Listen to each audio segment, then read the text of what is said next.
am Dr. Monesh, a consultant orthopedic surgeon at KENGERIORTHOPAEDIC and Multispeciality Center. So I am a specialist in keyhole surgery, arthroscopy, sports medicine surgeries and joint replacement surgeries. Today I am here to discuss and throw some information on what is called as frozen shoulder. So frozen shoulder, as you all know, is a common problem in both females and males, but it is more commonly seen in female population. So here we have one of the patient today presented to us in our clinic. So this patient is suffering from the right shoulder pain. So right shoulder pain since 6 months.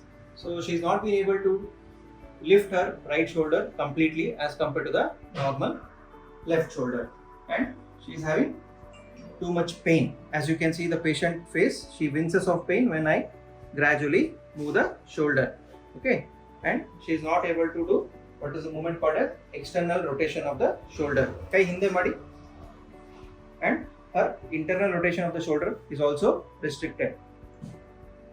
So usually the patient comes to the orthopedic surgeon with the complaints of the patient gives typical history of not able to comb the hair and not able to dress or undress the clothes. So these are the typical complaints in our patients.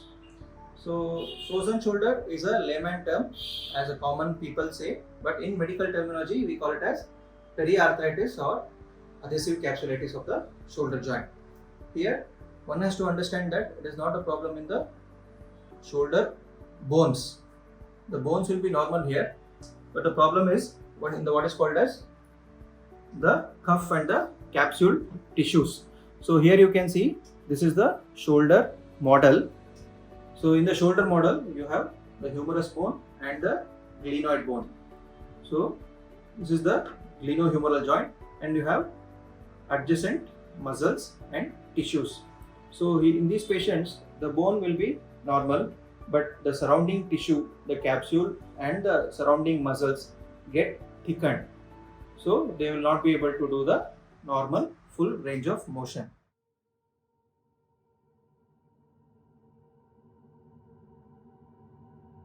So here you can see the restricted flexion movements.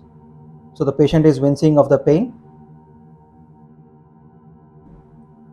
and one can see the restriction of external rotation movements. And now you can see the restriction of internal rotation movements, and it is a very painful condition. The patient cannot get sleep in the night and the patient wakes up with the pain. So now you can see the anesthetist preparing to sedate the patient by giving general anesthesia, the mild propofol injection. One can see the sister injecting the propofol and the anesthetist holding the oxygen mask. So with this the patient will be much comfortable and relaxed, and it will help the orthopedic surgeon for adequate relaxation and shoulder manipulation. So once the patient is anesthetized, we start now with hydrolytation with the use of normal saline injection. So as you can see, I am using a 10 ml syringe and injecting normal saline into the shoulder joint through the epidural needle. So the needle will be placed properly into the joint using a C-arm. So one can see the pressure of the water, the normal saline coming out of the shoulder joint. That indicates that there is so much pressure inside the joint, so much of stiffness. So by doing this hydrolytation, we will break the adhesions of the capsule and we will relax the tissues. So once the hydrolytation is completed, I remove the epidural needle out and prepare for the manipulation.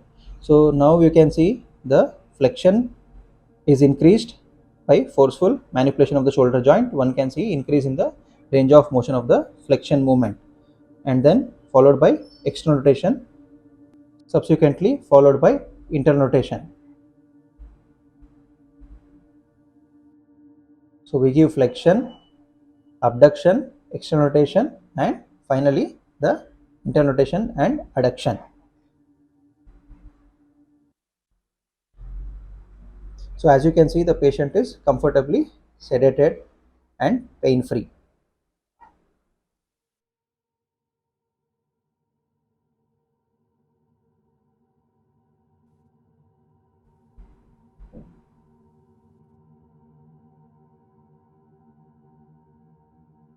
this was a patient who had adhesive capsulitis or periarthritis shoulder.